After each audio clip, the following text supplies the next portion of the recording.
आज हम लोग संधारित्रों के संयोजन के बारे में पढ़ेंगे। इसके पहले हम लोगों ने संधारित्र के प्रकार पढ़ा, जिसमें हमने देखा दो प्रकार के संधारित्रों का अध्ययन था। एक था समांतर प्लेट संधारित्र और दूसरा था गोलीय संधारित्र। तो आज जो हम लोग संधारित्रों का संयोजन पढ़ेंगे, आज की टॉपिक है संधारित्रों का संयोजन। अब विद्युत परिपथ में बच्चों संधारित्र को दो प्रकार से जोड़ा जाता है। एक होता है श्रेणी संयोजन और दूसरा होता है पार्श्व संयोजन या समांतर क्रम संयोजन। तो पहला हम लोग पढ़ेंगे जिसका नाम है, फर्स्ट है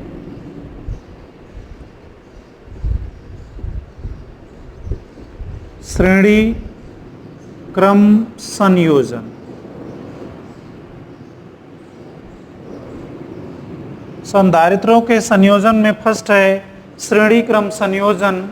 श्रेणी क्रम संयोजन में क्या होता है कि संधारित्रों का वह संयोजन जिसमें संधारित्रों को इस प्रकार संयोजित किया जाता है कि पहले संधारित्र की दूसरी प्लेट दूसरे संधारित्र की पहली प्लेट से, इसी प्रकार दूसरे संधारित्र की दूसरी प्लेट तीसरे संधारित्र की पहली प्लेट से जुड़ा हो, तो इस संयोजन को हम क्या कहेंगे?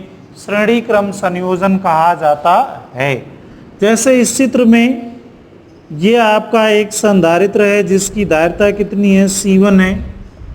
ये दूसरी संधारित्र है, इसकी धारिता कितनी है? C2 है। ये तीसरा संधारित्र है जिसकी धारिता कितनी है? C3। अब बच्चों ये पहला संधारित्र है, इसकी फर्स्ट प्लेट है और ये क्या है? सेकेंड है। तो पहले संधारित्र की दूसरी प्लेट दूसरे संधारित्र की पहली प्लेट से, दूसरे संधारित्र की दूसरी प्लेट तीसरे संधारित्र की पहली प्लेट से, इसी प्रकार से तीसरे संधारित्र की दूसरी प्लेट चौथे संधारित्र की पहली प्लेट से जुड़ा हो, तो इस संयोजन को, अब इसको हम क्या करेंगे? एक बैटरी या ऊर्जा का स्रोत लेते हैं जिससे जोड़ देते हैं। तो बच्चों इस संयोजन को हम क्या कहेंगे? श्रेणी क्रम संयोजन कहा जाता है। ये इसका है, पहले संधारित्र की पहली प्लेट बैटरी के प्लस सिरे से जुड़ गई और तीसरे संधारित्र की दूसरी प्लेट किससे जुड़ गई? माइनस से जुड़ गई। अगर इस स्रोत द्वारा इसको हम कितना आवेश देते हैं? प्लस Q आवेश देते हैं, तो बच्चों इस पर कितना आवेश प्रेरित होगा? माइनस Q आवेश प्रेरित हो जाएगा। अब इसका प्लस इस पर चला जाएगा तो इस पर क्या होगा? प्लस Q आवेश प्रेरित होगा। इस पर कितना होगा? माइनस Q होगा। इस पर कितना होगा? प्लस Q होगा। और इस पर कितना होगा? माइनस Q होगा। और इसका प्लस जो होगा ये यहाँ से माइनस इसको निरस्त कर देता है। तो इस प्रकार हम ये देखते हैं कि समांतर क्रम संयोजन में संधारित्र की प्लेटों पर आवेश की मात्रा का जो परिमाण होता है बराबर होता है, परंतु इनके मध्य में विभव क्या होता है? अलग अलग होता है। तो मान लेते हैं यहाँ पर विभव कितना है? V1 है। यहाँ का विभव कितना है? V2 है। और यहाँ का विभव कितना है? V3। तो अब बच्चों इसको हम लिख सकते हैं, संधारित्रों का वह संयोजन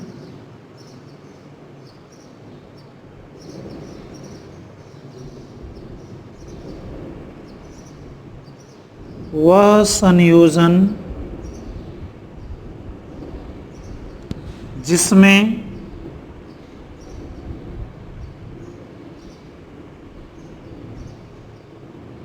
पहले संधारित्र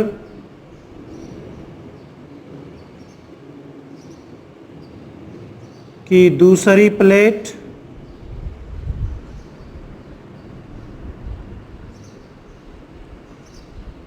दूसरे संधारित्र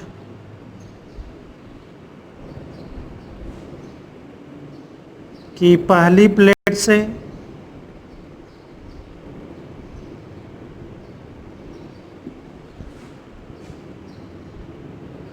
दूसरे की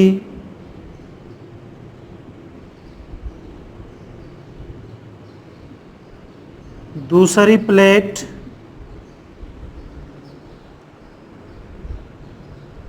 तीसरे की पहली प्लेट से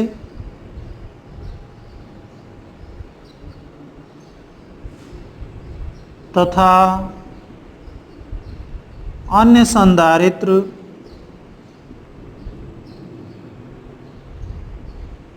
इसी प्रकार संयोजित हों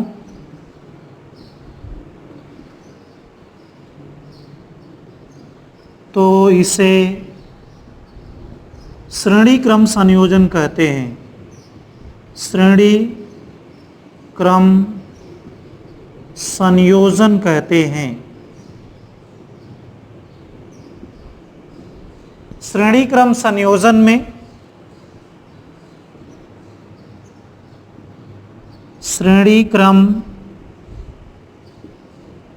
संयोजन में सभी प्लेटों पर आवेश का परिमाण समान होता है। तो बच्चों, इनके प्लेटों पर आवेश का परिमाण समान होगा, लेकिन इस पर विभव का मान क्या होता है? अलग अलग होता है। अब बच्चों, इसकी तुल्य हम धारिता निकालते हैं। ये पॉइंट ए हो गया और ये पॉइंट क्या हो गया? बी। तो हमको क्या निकालना है? इस श्रेणी क्रम संयोजन में ए और बी के बीच की तुल्य धारिता निकालनी है। कैसे निकालेंगे? माना तीन संधारित्र, माना तीन संधारित्र जिनकी धारिता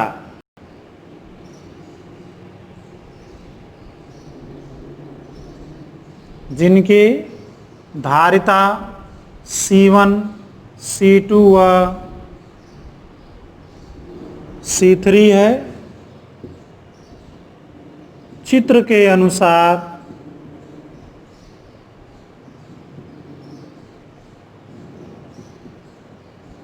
श्रेणी क्रम में संयोजित हैं।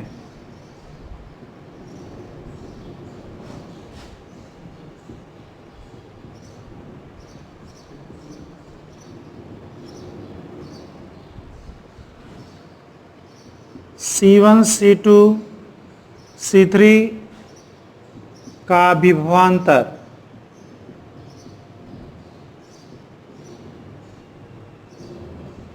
क्रमशः मान लेते कितना है? V1, V2 व V3 है। तो AB के मध्य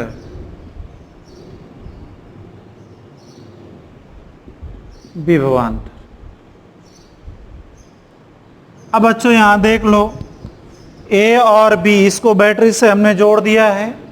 बैटरी से जब जोड़ देते हैं तो A और B का विभवांतर कितना मान लेते हैं? V है। तो V बराबर कितना हो जाएगा बच्चों? इसका विभवांतर कितना है? V1 है।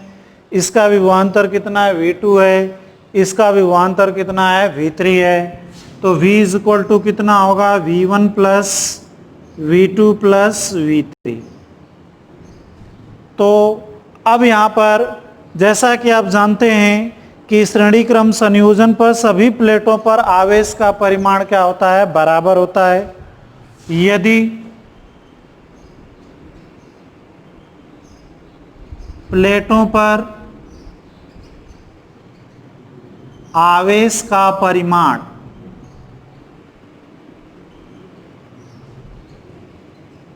कैपिटल Q है तो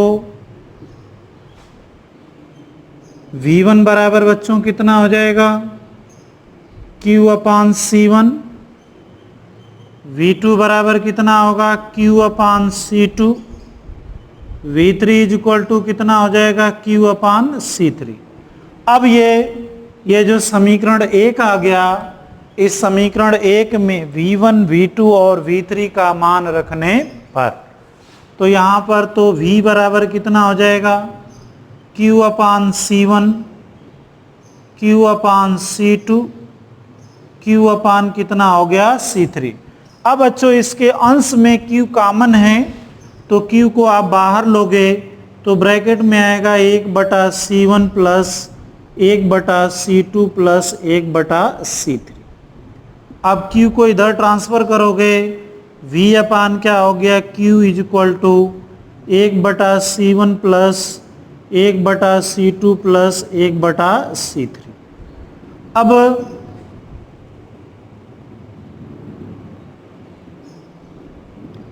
परिपथ की तुल्य धारिता,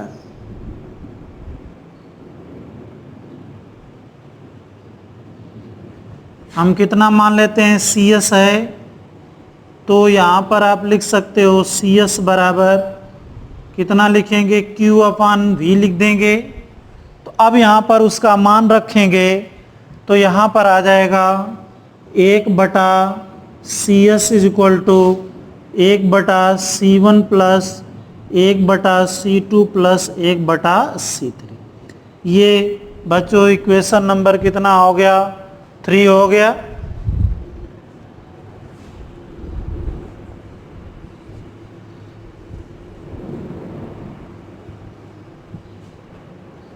यदि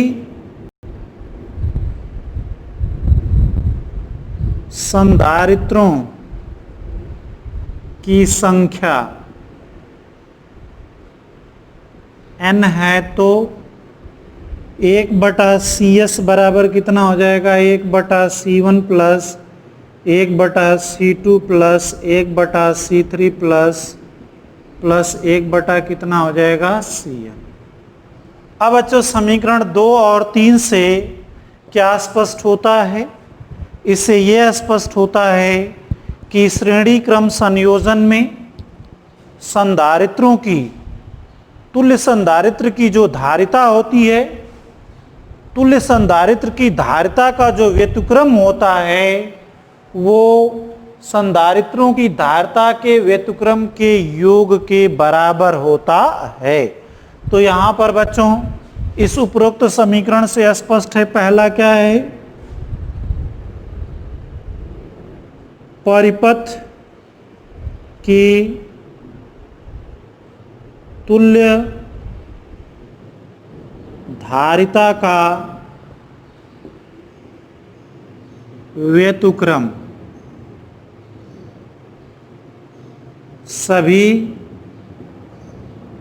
संधारित्रों के धारिताओं के व्युत्क्रम के योग के तुल्य होता है।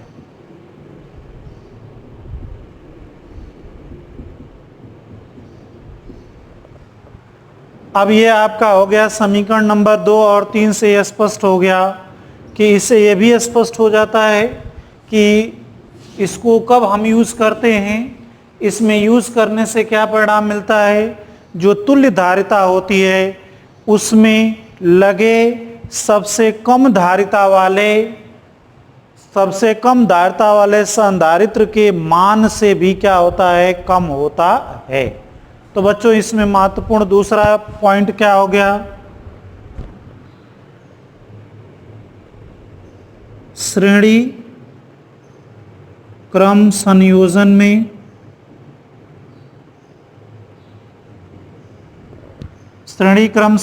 में तुल्य धारिता का मान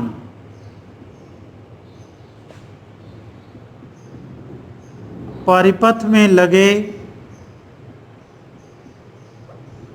सबसे कम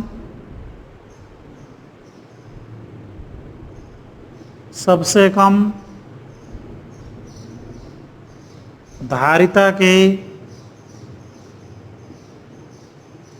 संधारित्र के मान से कम होता है। अर्थात हम ये कह सकते हैं कि आप श्रेणी क्रम संयोजन कब करेंगे, जब आपके पास बड़े धारिता के संधारित्र हों और परिपथ में आपको धारिता का मान क्या चाहिए, कम चाहिए। तब हम क्या करेंगे, बड़े संधारित्रों को श्रेणी क्रम में जोड़ करके तुल्य धारिता का मान क्या करेंगे, कम किया जाता है। दूसरा इसमें है कि जो अगर अधिक विभव है तो उसको अलग अलग भागों में अलग अलग संधारित्रों पर डिस्ट्रीब्यूट करना है, डिवाइड करना है। तब हम क्या करते हैं, श्रेणी क्रम संयोजन का उपयोग किया जाता है। बच्चों इसमें तीसरा है, यदि समान धारिता के, यदि समान धारिता C के n संधारित्र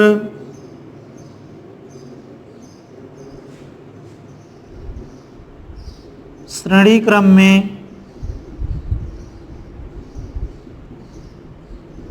संयोजित हैं तो तुल्य धारिता कितनी होगी।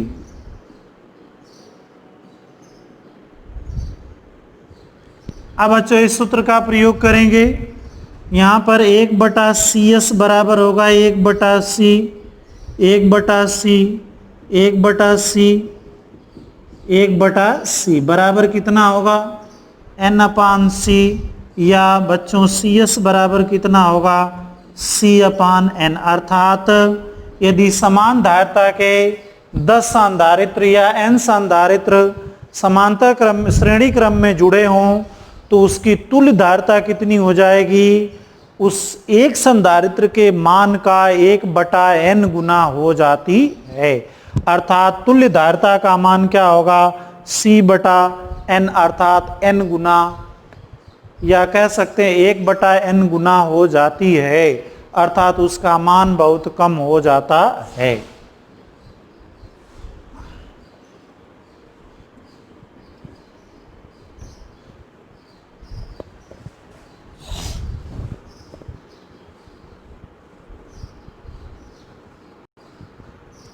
तीसरा बच्चों पॉइंट है, यदि एक संधारित्र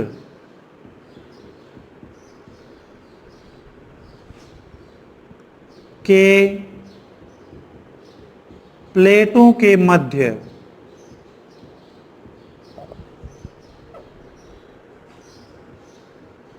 epsilon r1, epsilon r2, epsilon r3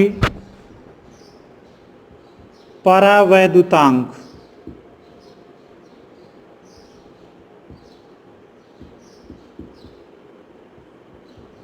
यदि एक संधारित्र के प्लेटों के मध्य epsilon r1, epsilon r2, epsilon r3 परावैद्युतांक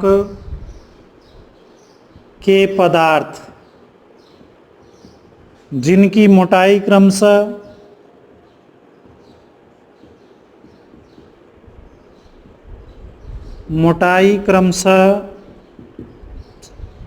T1, T2, T3 भारी है, तो अब जैसे देख लो बच्चों, तो संधारित्र की धारिता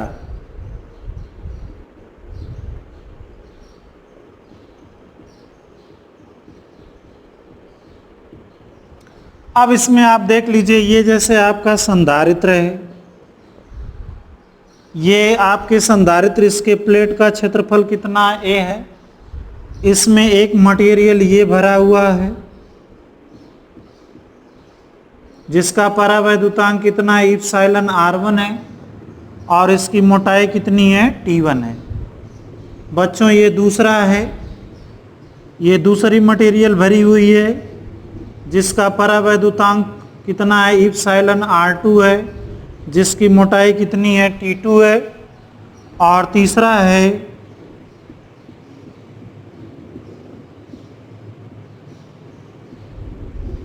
जिसका परावैद्युतांक कितना है, इप्सिलॉन r3 है, जिसकी मोटाई t3 है। अब बच्चों इस चित्र में देखोगे तो ये एक संधारित्र का काम करेगा, ये दूसरे संधारित्र का काम करेगा, और ये किसका काम करेगा, तीसरे संधारित्र। अर्थात इसमें अलग अलग धारिताओं के 3 संधारित्र किस क्रम में होंगे, श्रेणी क्रम में होंगे। इसलिए यहां पर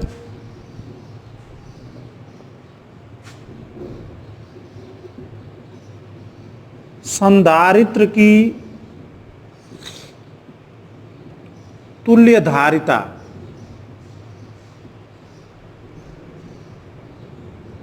CS है तो बच्चों फार्मूला नंबर 3, समीकरण नंबर 3 का यूज करेंगे। तो 1/CS बराबर कितना होगा, 1/C1, 1/C2, 1/C3। अब बच्चों यहाँ पर C1 का मान कितना हो जाएगा, C1 बराबर A इप्सिलॉन 0 इप्सिलॉन R1 बटे कितना होगा, T1। इसी तरह से C2 का मान कितना होगा, A इप्सिलॉन 0 इप्सिलॉन R2 बटे कितना होगा, T2। और तीसरा का मान हो जाएगा C3 बराबर A इप्सिलॉन 0 इप्सिलॉन R3 बटे T3। अब बच्चों C1 C2 C3 का मान ऊपर रखेंगे तो यहाँ पर आएगा 1/CS is equal to T1 ऊपर चला जाएगा, तो T1 upon A epsilon 0 epsilon R1, T2 upon A epsilon 0 epsilon R2 plus T3 upon A epsilon 0 epsilon R3। अब बच्चों इसमें आप देख रहे हो A इप्सिलॉन 0 उभयनिष्ठ है, तो यहाँ पर आप कॉमन लेंगे 1/A इप्सिलॉन 0 उभयनिष्ठ आपने ले लिया। ब्रैकेट में क्या आ गया, T1 अपान इप्सिलॉन R1, T2 अपान इप्सिलॉन R2, T3 अपान इप्सिलॉन R3।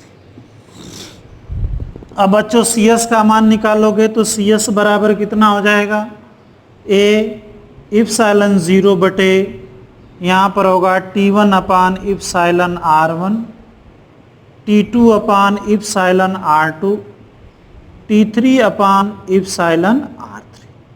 इस प्रकार से बच्चों अगर भिन्न भिन्न मटेरियल इस प्रकार से भरा हुआ है तो समीकरण नंबर 4 की सहायता से हम क्या कर सकते हैं, तुल्य धारिता ज्ञात कर सकते हैं। तो ये तो रहा टॉपिक। अब इस टॉपिक से रिलेटेड कुछ आप एग्जाम्पल आप पढ़ लीजिए, कैसे इस पर एग्जाम्पल पूछता है।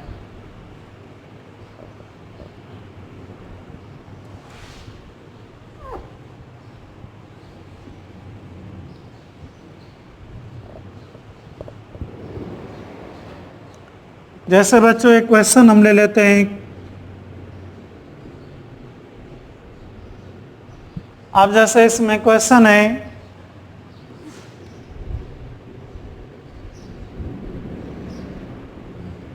तीन संधारित्र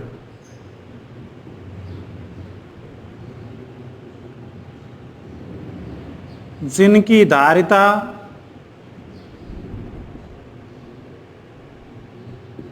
क्रमशः 1 माइक्रोफैरेड, 2 माइक्रोफैरेड, 5 माइक्रोफैरेड है, तो श्रेणी क्रम संयोजन में इनकी तुल्य धारिता ज्ञात कीजिए।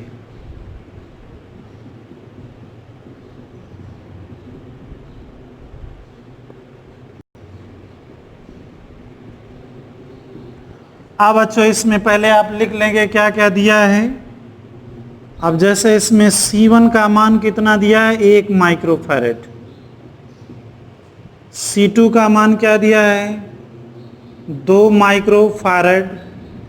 और C3 का मान दिया है 5 माइक्रोफैरेड।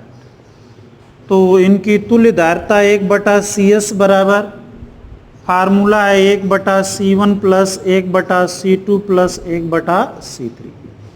तो यहाँ पर 1/1 प्लस 1/2 प्लस 1/5। अब बच्चों ये इसका एलसीएम कितना हो जाएगा, तीनों का 10 होगा।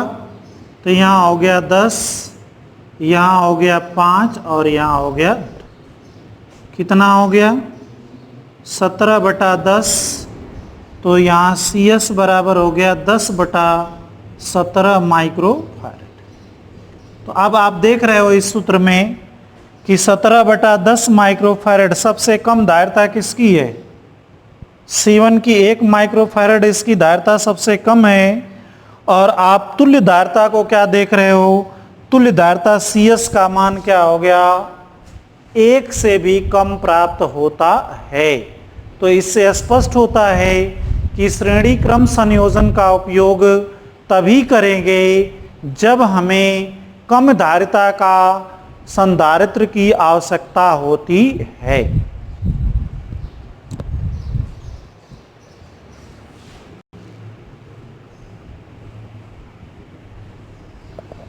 अब बच्चों इसका दूसरा भाग आता है पार्श्व या समांतर क्रम संयोजन।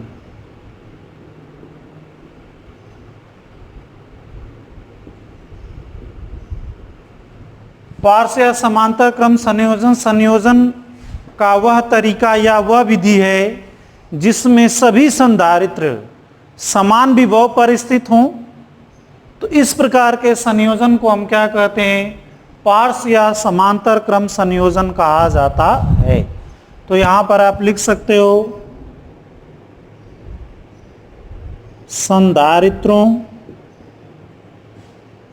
के संयोजन की वह विधि जिसमें सभी संधारित्र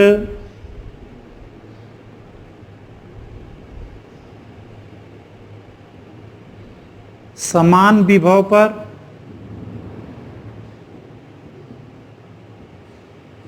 स्थित हों। पार्श्व या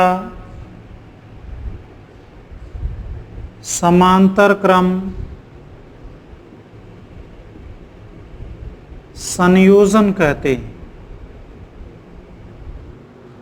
अर्थात बच्चों इसमें संयोजन इस प्रकार से होता है, जैसे इसकी धारिता कितनी हो गई C1, ये दूसरा संधारित्र है इसकी धारिता कितनी हो गई C2, और ये तीसरा संधारित्र है इसकी धारिता कितनी हो गई C3। अब बच्चों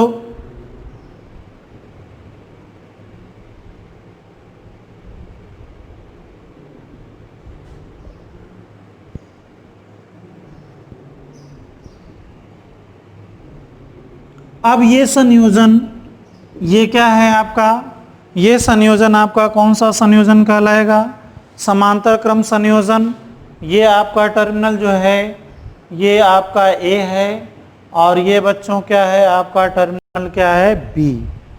अब चूंकि सबकी समांतर क्रम संयोजन की सबसे बड़ी प्रॉपर्टी है कि सभी संधारित्रों की ये पहली प्लेट, ये फर्स्ट प्लेट बिंदु A से जुड़ी है, और ये जो सेकंड प्लेट है यह किससे जुड़ी है, बिंदु B से जुड़ी है। तो अगर इस प्रकार का संयोजन आप कहीं देखते हैं तो इस संयोजन को आप क्या कह सकते हैं, समांतर या पार्श्व क्रम संयोजन कहा जाता है।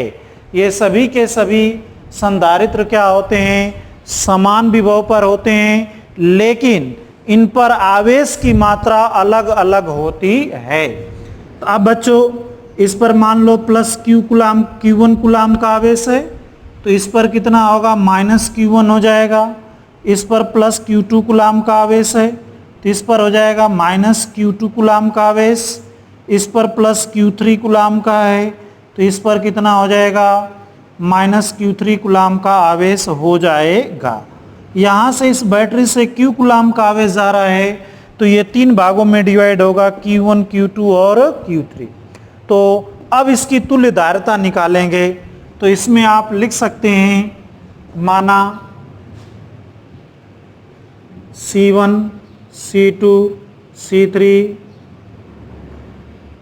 धारिता के 3 संधारित्र।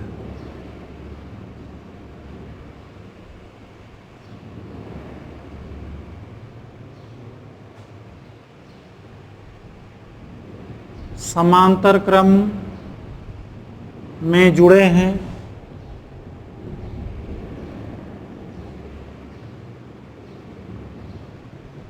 सभी समान विभव V पर होंगे, परंतु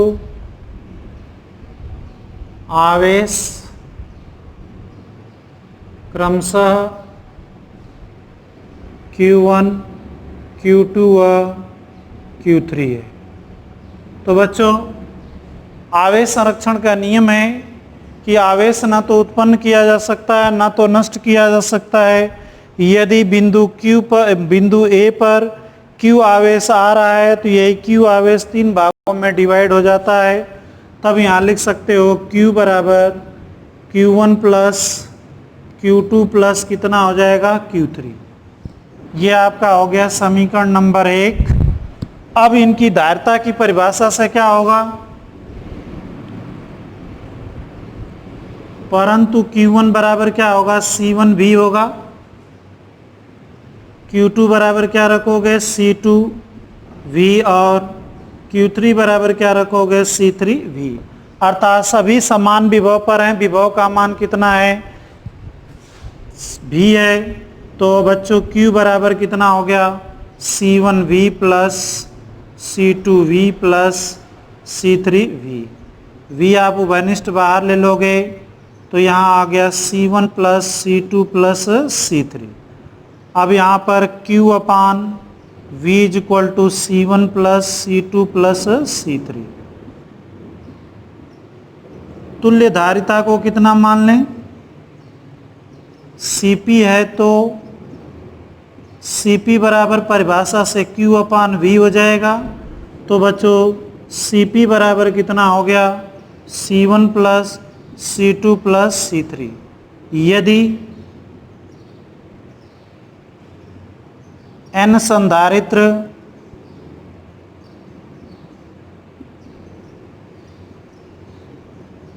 समांतर क्रम में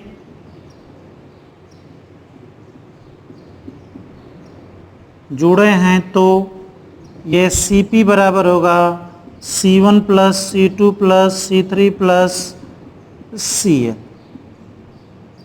तो अब आप बच्चों स्पेशल इसमें क्या देख सकते हैं, समीकरण 2 और 3 से जब संधारित्रों को हम समांतर क्रम में जोड़ते हैं तो संधारित्रों की तुल्य धारिता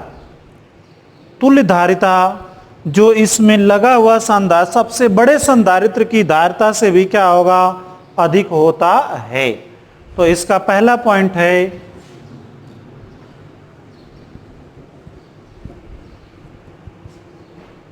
समीकरण 3 से स्पष्ट है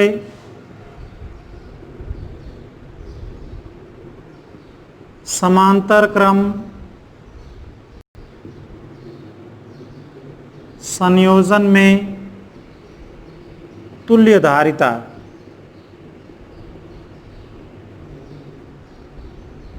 सबसे बड़ी धारिता के संधारित्र के मान से बड़ा होता है। इसका कब जोड़ते हैं, जब छोटे छोटे संधारित्र दिए हों और हमको क्या चाहिए, बड़े धारिता का मान चाहिए, तब हम किस क्रम में जोड़ते हैं, समांतर क्रम में जोड़ते हैं। दूसरा है यदि n समान धारिता के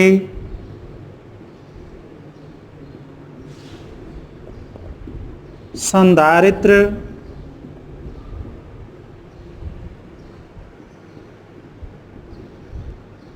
समांतर क्रम में जुड़े हों तो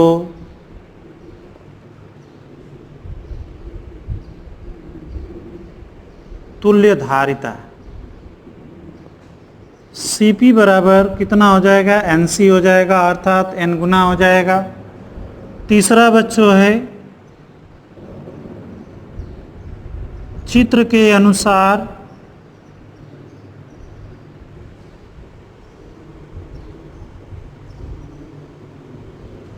तीन अलग अलग परावैद्युतांक के पदार्थ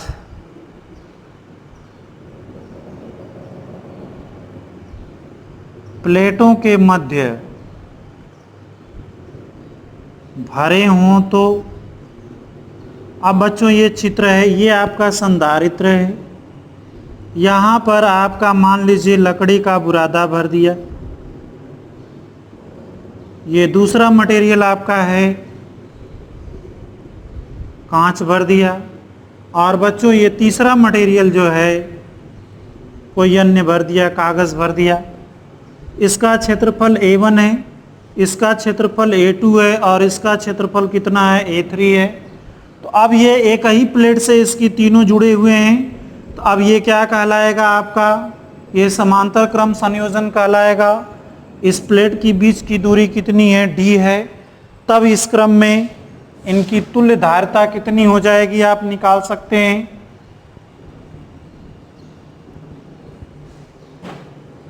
तो बच्चों ये C बराबर कितना होता है, C1 plus C2 plus C3। तो अब यहाँ C1 बराबर कितना होगा, A1 इप्सिलॉन 0 इप्सिलॉन R1 अपान D। C2 बराबर कितना आप रखोगे, A2 इप्सिलॉन 0 इप्सिलॉन R2 अपान D, और C3 बराबर A3 इप्सिलॉन 0 इप्सिलॉन R3 अपान D। अब इस फार्मूले में रखेंगे तो समांतर क्रम संयोजन के फार्मूले में तो ये कितना हो जाएगा, A1 इप्सिलॉन 0 इप्सिलॉन R1 अपान D plus A2 epsilon 0 epsilon R2 अपान D plus A3 epsilon 0 epsilon R3 अपान कितना हो गया, D। अब बच्चों इसमें से ये उभयनिष्ठ हो गया, इप्सिलॉन 0 बटे D, यहाँ आ गया A1 epsilon R1 A2 epsilon R2 plus A3 epsilon R3। तो ये बच्चों हो गया समीकरण नंबर 6। अगर इस प्रकार से मटेरियल भरा है तो उसकी धारिता इस प्रकार से आप निकाल सकते।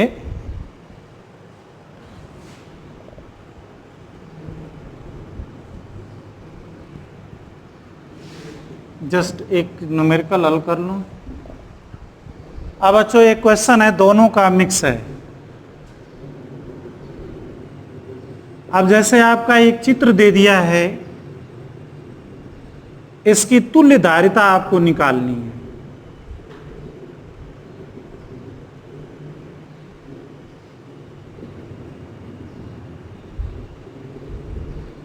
अब ये मान लीजिए A है और B है, ये बैटरी लगी है, इसकी धारिता 10 माइक्रोफैरड है, इसकी आपका है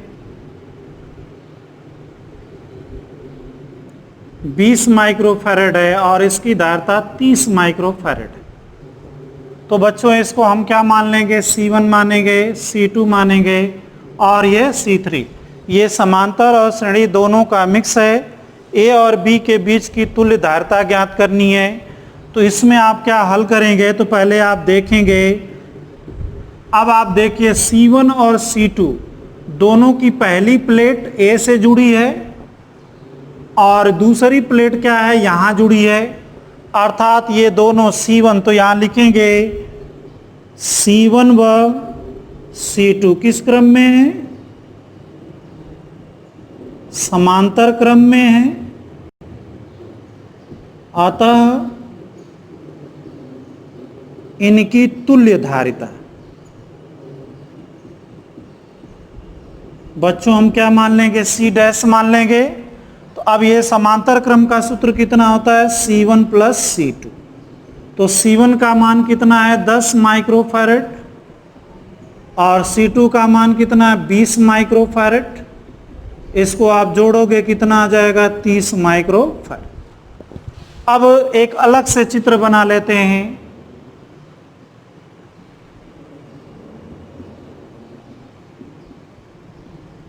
अब बच्चों ये C डैश हो गया और ये कितना हो गया C3 हो गया।